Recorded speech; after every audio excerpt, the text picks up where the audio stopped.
நேயர்களுக்கு எனது உள்ளம் கனிந்த வணக்கம். சார், ராகு தசை நடக்குதுன்னு வைங்க. ஒருத்தருக்கு ராகு மிகப்பெரிய ஒரு சூழ்ச்சிக்கார கிரகம். மற்றவர்கள் பொருளுக்கு ஆசைப்பட்டு தப்பு செய்ய தூண்டிவிடும் சார். ஆனால் தான் ராகு தசை வந்ததுன்னா மிக மிக கவனமாக இருக்கணும். அதுலேயும் சிறு வயதில் வருதுன்னு வைங்க, கண்டிப்பாக கவனமாக இருக்கணும் சார்.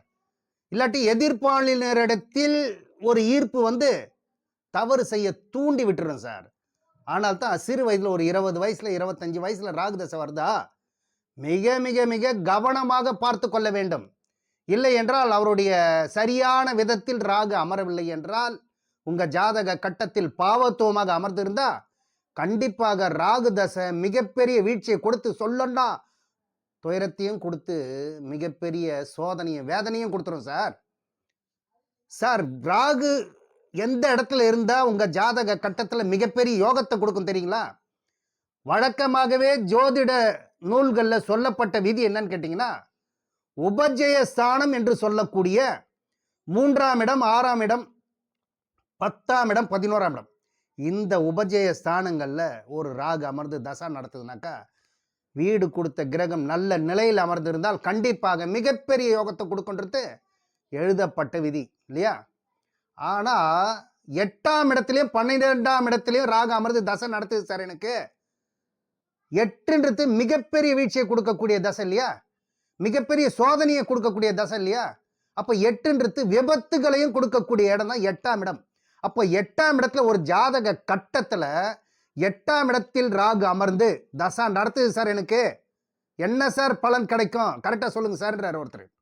சார், அதாவது எந்த இடத்துல வேணாலும் இந்த ராகு எங்க வேணாலும் உட்காந்துக்கிட்டு சார், உங்க ஜாதக கட்டத்துல லக்னத்திலிருந்து 12 கட்டங்களில் எந்த இடத்தில் வேண்டுமானாலும் உட்காரட்டும். ஆனால் ஒரே ஒரு விதி தான் சார் எல்லாத்துக்குமே. இந்த ராகு உட்கார்ந்திருக்க இடம் 8ஆம் இடத்தில் அமர்ந்து இருந்தாலும் உங்க லக்னாதிபதி பலம் பெற்று இருக்க வேண்டும். முதல்ல 8, 12ஆம் இடங்களில் அமர்ந்திருந்தால் கண்டிப்பாக நிச்சயமாக உங்க ஜாதகத்துல லக்னாதிபதியும் லக்னமும் பாவத்துவமாக இல்லாமல் பலம் பெற்று இருந்தால் தான் யோகத்தை கொடுக்கும்.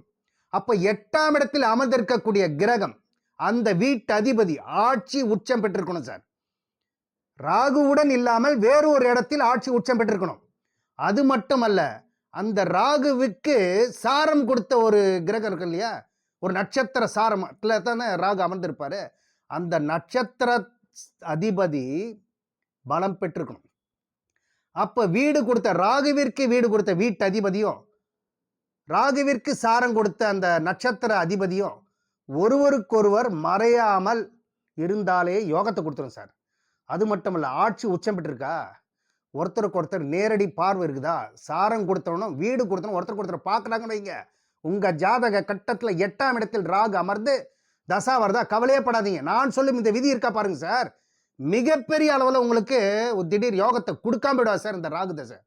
அப்போ ராகுவிற்கு வீடு கொடுத்த வீட்டு அதிபதி, ராகுவிற்கு சாரம் கொடுத்த நட்சத்திர அதிபதி ஒன்றுக்கொன்று நேரடி பார்வையில் இருந்ததுன்னு வைங்க, இதுதான் சார் யோகம். இந்த ராகு தசை மிகப்பெரிய அளவில் வளர்ச்சியை கொட்டி கொடுக்கும் சார்.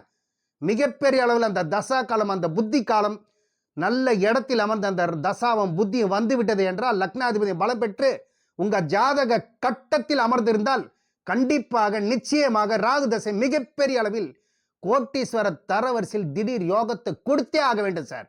எனவே நேயர்களே, உங்க ஜாதக கட்டத்துல 8ஆம் இடத்தில் ராகு இருக்கிறதா, நான் சொல்லும் விதி இருக்குதா பாருங்க. நான் சொல்லும் இந்த விதிப்படி உங்க ஜாதக கட்டத்துல லக்னாதிபதியும் ராகுக்கு வீடு கொடுத்த வீட்டதிபதி நட்சத்திராதிபதி, ராகுவிற்கு ஒரு நட்சத்திரத்தில் உட்கார்ந்துருப்பார் இல்லையா, அந்த நட்சத்திரத்தினுடைய அதிபதி, ராகுவிற்கு வீடு கொடுத்த வீட்டதிபதி, லக்னாதிபதி, இந்த 3ம் பலம் பெற்று அமர்ந்திருந்தால் நிச்சயமாக மிகப்பெரிய அளவில் யோகத்தை கொடுத்துரும் சார். அது மட்டுமல்ல, 8ஆம் இடத்தில் ராகு அமர்ந்திருக்கா, ராகுவிற்கு 4ஆம் இடத்திலேயோ 7ஆம் இடத்திலேயோ 10ஆம் இடத்திலேயோ குரு ஆட்சி பெற்றிருந்தா மிகப்பெரிய யோகம் சார். இந்த ஒரு பாயிண்ட்டை நோட் பண்ணிங்க. ராகு 8ஆம் இடத்தில் அமர்ந்து ராகுவிற்கு 4ஆம் இடம், 7ஆம் இடம், 10ஆம் இடத்தில் குரு அமர்ந்து அந்த குரு ஆட்சி பெற்று பலம் பெற்று அமர்ந்திருந்தால் கண்டிப்பாக ராகு தசை யோகத்தை கொடுத்தே ஆக வேண்டும் சார். எனவே நேயர்களே, உங்க ஜாதக கட்டத்தை செக் பண்ணிக்கிங்க. அப்படி செக் பண்ண தெரியவில்லை என்றால் இந்த தரணி ரமேஷ் ராஜை தொடர்பு கொள்ளுங்கள். உங்கள் சந்தேகங்கள் அனைத்தையும் நிச்சயம் நிறைவேற்றி வைப்பார் என்று கூறி விடைபெறுகிறேன்.